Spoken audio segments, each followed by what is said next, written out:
Africa Content TV.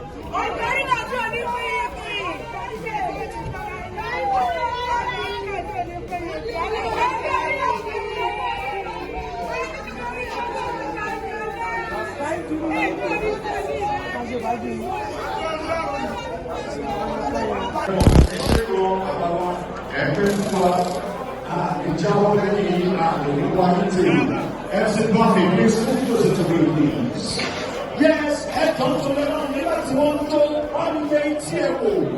Erin méjì ló tó wá bí tí ẹ bá ti jẹ́ pẹ̀lú ọkàn náà.